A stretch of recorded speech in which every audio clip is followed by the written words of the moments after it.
सर्वस्य ईश्वरः यस्मिन् सर्वं प्रतिष्ठितम्। ॐ शान्तिः शान्तिः शान्तिः। सबको सादर नमस्ते जी।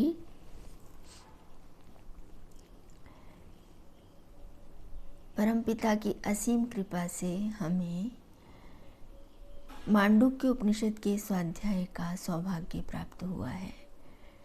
मांडुक्य उपनिषद पर हम पिछले कुछ दिनों से विचार कर रहे हैं, उसका स्वाध्याय कर रहे हैं।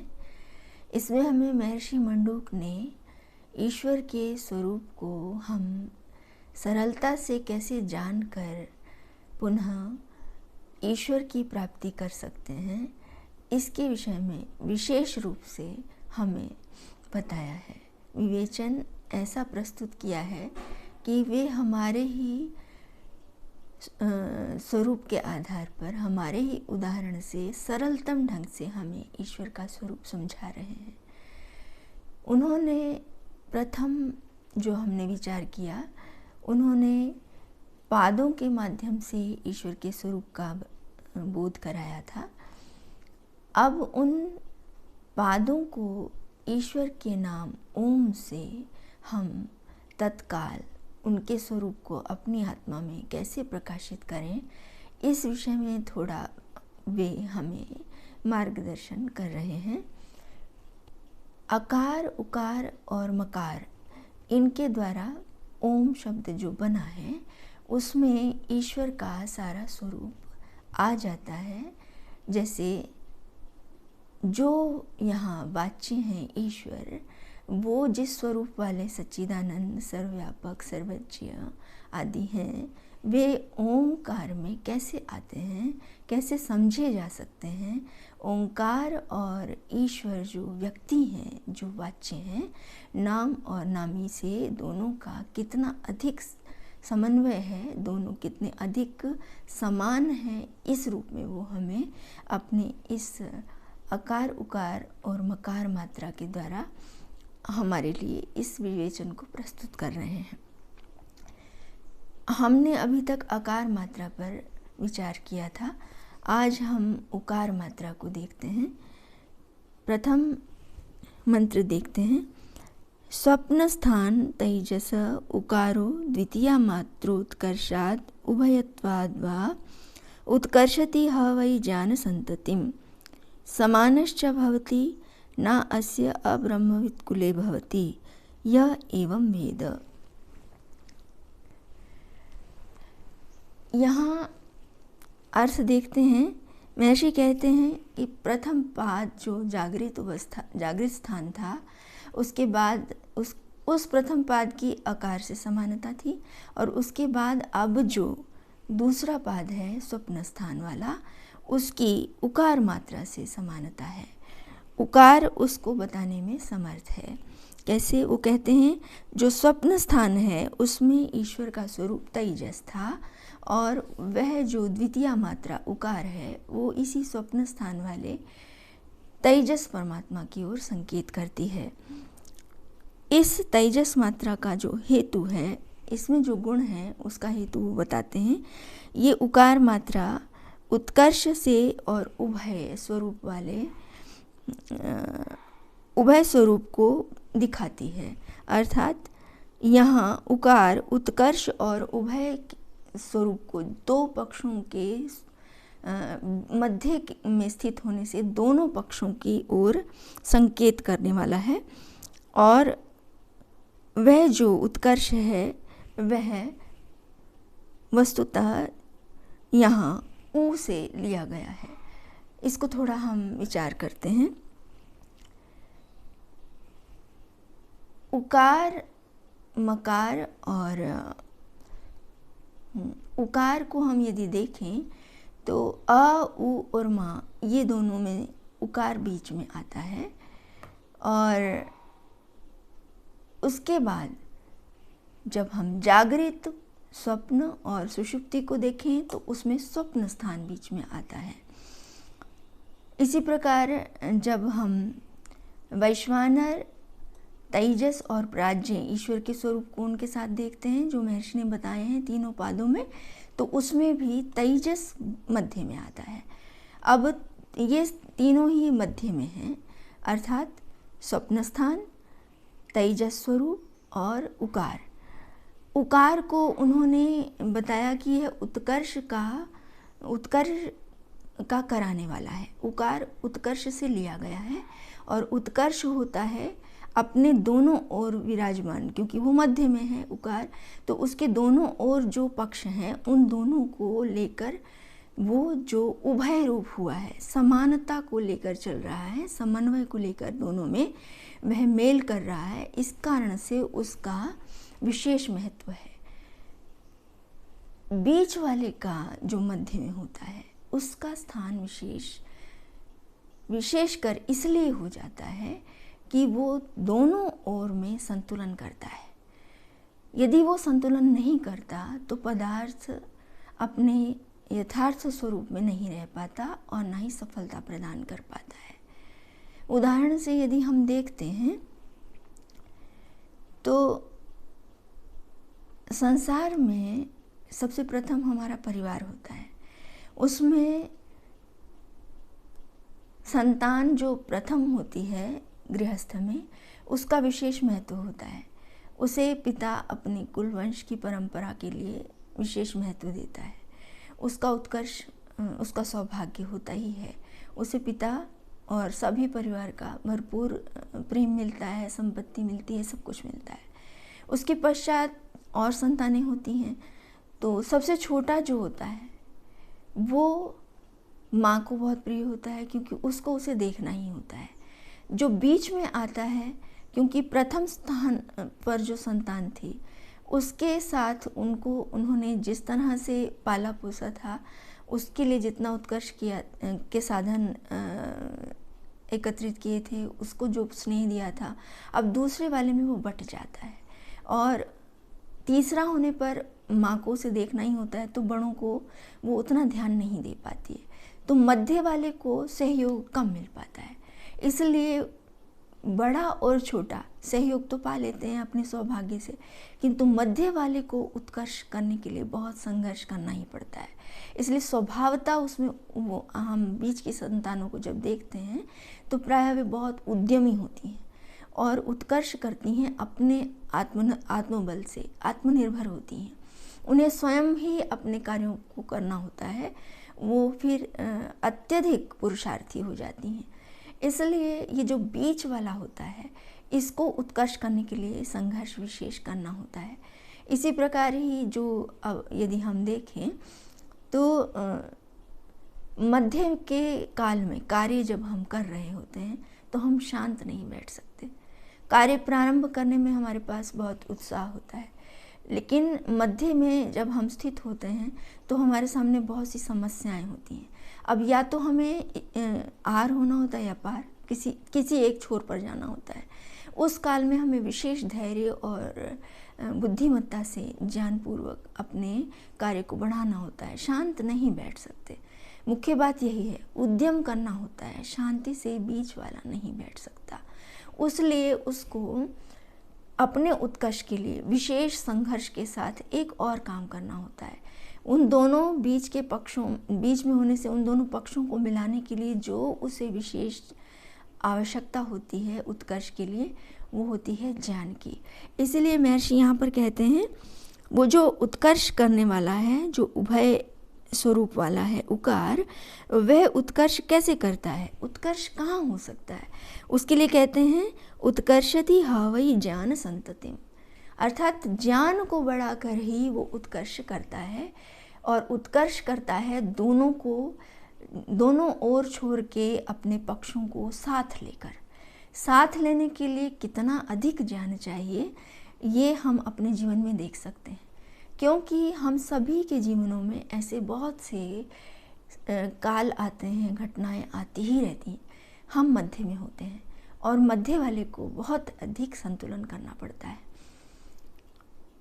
जैसे कि यदि कोई यान है और वो मध्य से जुड़ा हुआ है, रेल यान को यदि हम लें, तो वो यदि बीच वाला जुड़ा हुआ है तो आरंभ से लेके अंत तक पूरी एक रेलगाड़ी होती है, पूरा एक यान होता है, रेल यान। उसके 2 और छोर होते हैं, लेकिन यदि बीच के छकड़े को अलग कर दिया जाए तो अब 3 हो जाते हैं, अर्थात एक भाग प्रथम, एक द्वितीय बीच में और एक तृतीय। जैसे ही दूसरा बीच वाला अपने आप को ऊपर उठाता है, पृथक करता है या अपने स्वरूप को विशेष दिखाने का प्रयास करने लगता है, तो वो मेल नहीं कर सकता, अब वो 3 हो जाते हैं। यदि वो अपने आप को समता से स्थिर रख ले, दो पक्षों के बीच में मध्यस्थता को स्थापित कर ले, और स्थापित करने के लिए जो भी त्याग बलिदान की अपेक्षा है, परस्पर मिलकर उत्कर्ष करने के लिए, वो यदि उस धैर्यपूर्वक उस स्थिति को बनाए रखे अपने आप को हटाकर, तो निश्चय से वो दोनों ओर कुल साथ लेकर अपना भी और उन दोनों का भी उत्कर्ष कर लेता है। यही यहाँ पर तेजस स्वरूप की, उकार की और लोक में भी इस तरह की स्थितियों में उत्कर्ष की स्थिति का नियम है। इसको थोड़ा और विचारें तो लोक में हम पहले कुछ उदाहरणों को देख सकते हैं। उत्कर्ष के लिए व्यक्ति को अनेकों का सहारा लेना ही पड़ता है। जीवात्मा भी बीच में है, एक ओर ईश्वर है, दूसरी ओर प्रकृति है। ऐसे ही लोक में भी यदि हम देखें, राष्ट्र से शुरू करें तो राजा है, बीच में सेना है, मंत्री हैं और एक ओर प्रजा है। अब राजा और प्रजा के बीच में यदि मंत्री, सेना आदि जो भी हैं, वे समन्वय न करें, वे यदि अपने आप को पृथक दिखाने लगे सेना, तो अब राजा और प्रजा दोनों का ही संतुलन नहीं बन पाता और सेना की भी हानि होती है, क्योंकि उस पर नियंत्रण करने के लिए कोई ना कोई अधिकारी तो चाहिए ही, प्रजा पर नियंत्रण करने के लिए भी अधिकारी चाहिए ही, राजा चाहिए ही। तो यदि सेना दोनों पक्षों में समन्वय कर ले तो राज्य सफल हो जाता है, अत्यंत उत्कर्ष को प्राप्त होता है, राजा उसमें उत्तम राज्य की स्थापना कर लेता है। इस प्रकार ही परिवार में जब हम देखते हैं तो हम पाते हैं कि बहुत सारे बड़े छोटे यहाँ पर होते हैं, हम बीच में मध्य में होते हैं। यदि हम माता पिता को देखें तो संतान की दृष्टि से पिता और संतान के बीच में विशेषकर माँ का महत्व होता है। यदि माँ दोनों ओर से पिता और संतान को संतुलित रूप में लेकर चल लेती है, उन दोनों में समन्वय कर लेती है, दोनों पर ध्यान देने के लिए अपने आप को विशेषकर बलिदान करके, त्याग करके भी अपने आप को पूरी तरह से निर्माण में लगाए रखती है, कुल की वंश परंपराओं को सिखाने के लिए, संतति को विशेष बनाने के लिए, तो संतान का निर्माण हो जाता है। इससे संतान की भी रक्षा हो जाती है और पिता की वंश परंपरा भी सुरक्षित रहती है और माँ की भी रक्षा हो जाती है। तो ये जो बीच वाला है, इसको बहुत अधिक संघर्ष करना पड़ता है। इसके लिए कहीं भी इसे आप किसी भी क्षेत्र में लगा कर देख सकते हैं। संस्थाओं में भी ऐसा ही होता है। अधिकारी ऊपर होते हैं और व्यवस्थापक बीच में होते हैं, सेवक नीचे होते हैं। अब यदि व्यवस्थापक अधिकारी और सेवक के मध्य में संतुलन बना ले, वो ऊपर वालों के साथ ऊपर जैसा हो जाए, नीचे वाले वर्ग के साथ नीचे जैसा हो जाए, अर्थात दोनों की समस्याओं को और दोनों के ही कार्य व्यवहारों को संतुलित रूप से व्यवस्थित करने में समर्थ हो जाए, तो अब संस्था बहुत अधिक सबके लिए महत्वपूर्ण, लाभदायक हो जाती है। उसका भी उसमें उत्कर्ष होता है, अधिकारी और सेवकों का भी उसमें उत्कर्ष हो जाता है। ऐसे हम कितने ही उदाहरण जो भी चाहें आप ले सकते हैं। यहाँ पर भी यही स्थिति है। जब लोक में जीवात्मा अपने इस शरीर में होता है, तो अब यदि उसे प्रकृति का संबंध मिला हुआ है, प्रकृति के संबंध से यदि उसे पृथक करें तो वो प्रलय अवस्था में है, उस स्थिति में वो कुछ नहीं कर सकता। और मोक्ष में उसके पास ये शरीर आदि साधन नहीं है, वो इस तरह के कार्य नहीं करता, उसमें भी अपने भोग ही भोगता है, वो विशेष आनंद की स्थिति होती है उसकी। लेकिन जब हम प्रकृति के साथ जुड़ गए हैं, अब हम शांत नहीं बैठ सकते, हम मध्य में हैं। हमारे पास प्रकृति है एक और, हमारे पास एक और ईश्वर है। इस स्थिति में हमें एक और होना होता है, और यदि हम दोनों में संतुलन करके बढ़ जाते हैं, दोनों को, अर्थात सामान्य स्थिति में तो हम जिस ओर बढ़ते हैं उस ओर का लाभ ले लेते हैं। जैसे यदि ईश्वर की ओर हम बढ़ते हैं तो आत्मा तद्रूप हो जाता है, तादात्म्य स्थापित करता है और कुछ काल आनंदित होता है। लेकिन जैसे वो लोक में आता है, शरीर से जुड़कर कार्य करने लगता है, तो शरीर ही अपने आप को मानता है, शरीर के समान ही अपना स्वरूप मानकर वही व्यवहार लौकिक सारे उसको करने होते हैं, और वैसा ही वो करता है। अब या तो वो लौकिक ही स्थिति में रह जाए, और यदि वो उसे उत्कर्ष करना है तो उसे दोनों में संतुलन करना होता है। ऐसी स्थिति में इस विशेष उत्कर्ष के लिए ही अब उसे विद्या की अपेक्षा होती है। विद्या सभी क्षेत्रों में हम देख ही रहे हैं, यदि संतुलन करना है तो उसके लिए ज्ञान को बढ़ाना होगा। जिसके पास ये ज्ञान है, अब ये ज्ञान का अत्यंत महत्व है यहाँ, जिसके पास जितना अधिक ज्ञान होगा वो ये सारे संतुलन करने में उतना अधिक समर्थ होगा। जितना जितना वो ज्ञान को बढ़ाता जाएगा, जिस जिस क्षेत्र में बढ़ाता जाएगा, चाहे वो राज्य हो, चाहे वो संस्था हो, चाहे वो परिवार हो, समाज हो, राष्ट्र हो, कुछ भी हो, ज्ञान जितना बढ़ता जाएगा उतना अधिक हमारा संतुलन बढ़ेगा, हमारा परस्पर दोनों पक्षों का समन्वय बढ़ेगा, और उससे हम सब का उत्कर्ष होगा। ये नियम हमें महर्षि यहाँ दिखाना चाह रहे हैं। इस दृष्टि से फिर हमें सतत ज्ञान को बढ़ाना होगा। इसलिए वो कहते हैं कि जो उत्कर्ष करता है उसे ज्ञान को बढ़ाना होता है। इसका हमारे पास बहुत बड़ा उदाहरण भी है। विदेशों में आज जो हम बहुत अधिक उन्नति देख रहे हैं, अथवा अपने देश में भी जहाँ जहाँ उन्नति देख रहे हैं, वहाँ सतत ये ज्ञान ही का उत्कर्ष हमारे सामने आता है। जहाँ हम दुख देखते हैं, समस्याएं देखते हैं, पीड़ा देखते हैं, वो ज्ञान का वहाँ अपकर्ष होता है, वहाँ ज्ञान का अभाव होता है। इसलिए फिर वहाँ दुख होते हैं, पीड़ा होती है, बाधाएं होती हैं, वहाँ भूखे नंगे वो राष्ट्र के प्रजाजन होते हैं। इस दृष्टि से फिर हमें ज्ञान को जितना अधिक हम में सामर्थ्य हो उसी को ही बढ़ाने का प्रयत्न करना होगा। ज्ञान को बढ़ाते जाएंगे तो हमारा उत्कर्ष बढ़ता जाएगा। अब लौकिक ज्ञान के उदाहरण तो मैंने अभी आपको दिए ही। दुकानदार यदि है तो वो अपने ग्राहक के साथ और वस्तु के साथ तालमेल करके अपनी दुकान को और भावी अपने भविष्य में उसके उत्कर्ष को बढ़ा लेता है, ग्राहक से संबंध विशेष स्थापित कर लेता है।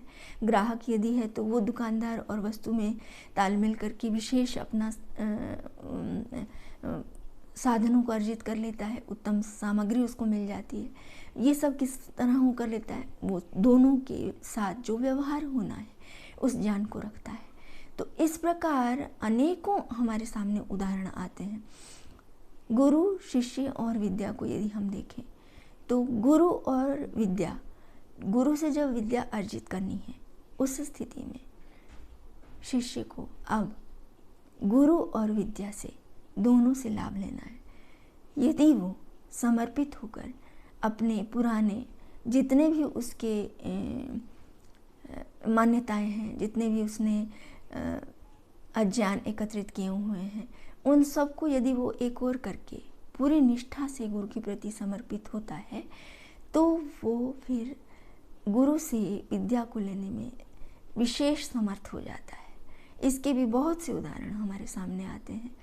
महर्षि दयानंद को हम देख सकते हैं, उन्होंने अत्यंत समर्पण के साथ महर्षि विरजानंद जी की सेवा करते हुए इस विद्या को अर्जित किया।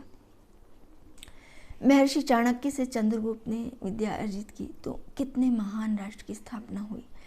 इस प्रकार जो विद्यार्थी अपने गुरुजनों को, विद्वानों को और उनसे प्राप्त होने वाली विद्या को, दोनों के सिरों को दोनों के पक्षों को जोड़कर कार्य कर लेता है तो वो महान बन जाता है। हम उत्कर्ष को प्राप्त करते जा सकते हैं लौकिक विद्याओं के माध्यम से, और हम देख भी रहे हैं। लेकिन क्या लौकिक ज्ञान विज्ञान मेरा पूर्ण उत्कर्ष कर देता है? नहीं कर पाता। क्यों? क्योंकि हम देखते हैं, अमेरिका इसका उदाहरण है, अभी हम देख ही रहे हैं। लौकिक उन्नति में उससे बड़ा अभी नहीं है कोई। अनेकों राष्ट्र हैं, इस दृष्टि से भी हम कह सकते हैं, किंतु उनके पास लौकिक विद्या होते हुए भी पूरी तरह दुखों का निदान नहीं है। वो चाहता अमेरिका तो तालिबानियों पर अनुशासन कर सकता था, वहाँ वो राज्य कर सकता था, लेकिन चक्रवर्ती राज्य वो स्थापित नहीं कर पा रहा। क्यों? क्योंकि उसके पास अध्यात्म विद्या नहीं है, ब्रह्म विद्या नहीं है। इसलिए वो दोनों पक्षों को समान करके व्यवहार नहीं कर पाता। वो उदारता वाला व्यवहार उसका ना होने से वो हृदय तक नहीं पहुंच पाता। तो इसका अर्थ ये हुआ कि जो पूर्ण उत्कर्ष चाहता है उसको अध्यात्म विद्या की भी उतनी ही अपेक्षा है जितनी इस लौकिक ज्ञान विज्ञान की है। लौकिक ज्ञान विज्ञान हमें भौतिक सुविधाएं देते हैं, किंतु वे हमें आत्मिक उन्नति कराने में, हमारे पूरे दुखों का निवारण करने में समर्थ नहीं होते। साधन तो आज हमारे पास बहुत अधिक हो गए हैं, इतने अधिक हैं कि हम चारों ओर अपने साधनों की ही भरमार देख रहे हैं।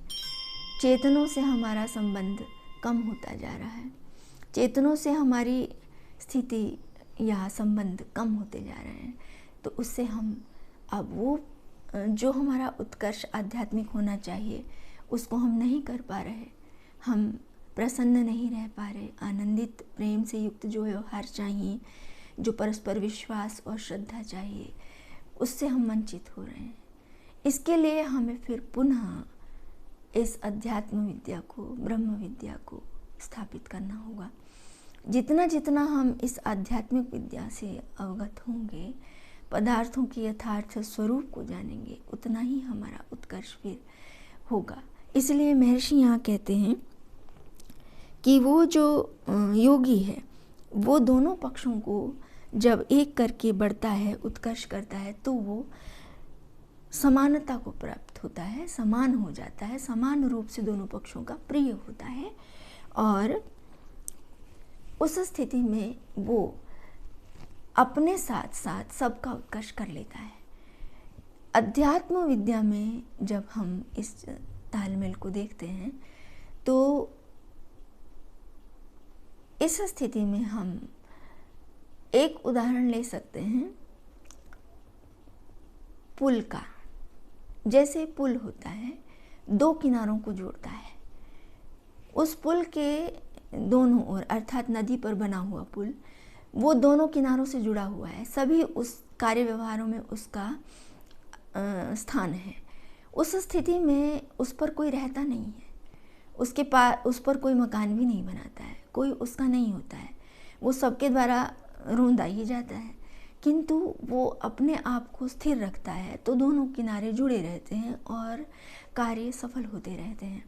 ऐसे ही जो ये विद्या है, एक और भौतिक विद्या है और एक और आध्यात्मिक विद्या है। ये दोनों विद्याएं, इन दोनों को भी जब आत्मा संतुलित होकर ईश्वर की कृपा से दोनों के द्वारा जब समन्वय स्थापित करके और ईश्वर और प्रकृति के साथ स्वयं को जोड़कर अब व्यवहार करता है, तो वह योगी बनता है, वह उत्कर्ष विशेष को प्राप्त करता है। इस स्थिति में उसका जो उत्कर्ष होता है वो वैसा ही है जैसा कि ईशोपनिषद में कहा है, विद्याम च अविद्याम च यो वेद उभयम सहा। जो इन दोनों को एक साथ जानता है वो ही विद्या और अविद्या से लाभ ले लेता है। अविद्या से वो मृत्यु को पार हो जाता है। मृत्यु अर्थात वो कहते हैं कि अविद्याम मृत्युम तीर्त्वा विद्यया अमृतम अश्नुते, अर्थात अविद्या से वो यहाँ के मृत्यु दुख से पार हो जाता है। अविद्या यहाँ कर्म और उपासना महर्षि ने बताई है, महर्षि दयानंद ने। तो ये कर्म और उपासना से जो समन्वय कर लेता है विद्या के द्वारा, और फिर विद्या से उन समस्त पदार्थों का समन्वय करके वो ईश्वर के विशेष स्वरूप को जानकर अब मोक्ष को प्राप्त कर लेता है। ब्रह्म विज्ञान से वो मोक्ष का अधिकारी बन जाता है। ऐसी स्थिति जो आती है ईश्वर के विशेष स्वरूप को जानने की, वो इस ब्रह्म विद्या की प्राप्ति के बिना संभव नहीं है। तो इस विषय में महर्षि कहते हैं कि वो जो योगी है वो समान हो जाता है, और अब इसके कुल में कोई भी अब्रह्मविद नहीं होता। अर्थात उसे स्वयं दोनों पक्षों को साथ लेकर चलना है, प्रकृति और ईश्वर को साथ लेकर चलना है।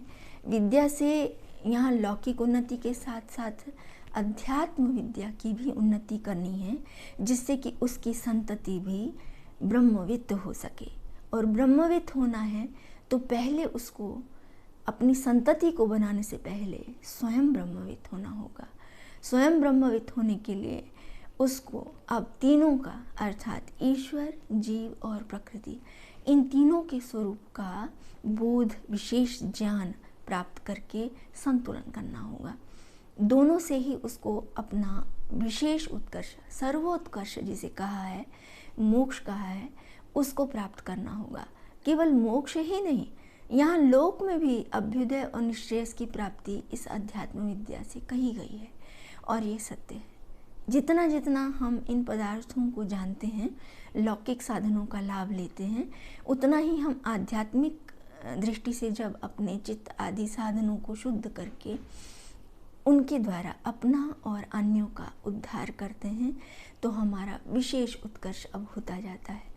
वो व्यक्ति फिर सबका प्रिय होता जाता है। क्यों? क्योंकि वो सबको सम्मान देता है, सभी के साथ वो उत्तम व्यवहार कर लेता है, ऊपर और नीचे दोनों ओर के पक्षों को वो विशेष महत्व देता है, अपने सुखों का त्याग करके महत्व देता है। इस दृष्टि से महर्षि दयानंद बहुत बड़े उदाहरण हैं। हमारे सामने उनका पूरा जीवन जो उन्होंने इस विद्या की स्थापना के लिए लगाया, हम उसमें देख सकते हैं। वो गुरु की दृष्टि से भी गुरु शिष्य के व्यवहार को देखें तो वो इस रूप में उन्होंने अपना उत्तम उदाहरण प्रस्तुत किया ही है। किंतु ब्रह्म विद्या का कितना अधिक महत्व है ये उनके गुरु जानते थे। आर्ष विद्या की स्थापना के लिए उन्होंने महर्षि दयानंद से उनका जीवन मांगा था, और उन्होंने अपने गुरु को वो जीवन दिया भी था।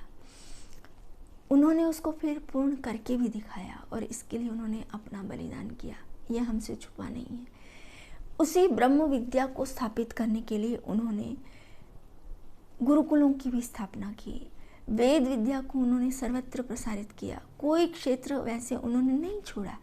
सभी पदार्थों का ज्ञान विज्ञान वो वेदों के द्वारा अर्जित कर चुके थे। इसीलिए समाज की, राष्ट्र की, नारी जाति की, अन्य भौतिक विद्याओं की उन्नति कैसे कैसे हम कर सकते हैं, उनके ग्रंथों को पढ़ते हैं तो आश्चर्य होता है। ऋग्वेद आदि भाष्य भूमिका हो, पंचमहायज्ञ विधि हो, गोकर्णानिधि हो, अथवा वेद भाष्य हो, सभी में उनके ज्ञान को की था हम नहीं पाते हैं।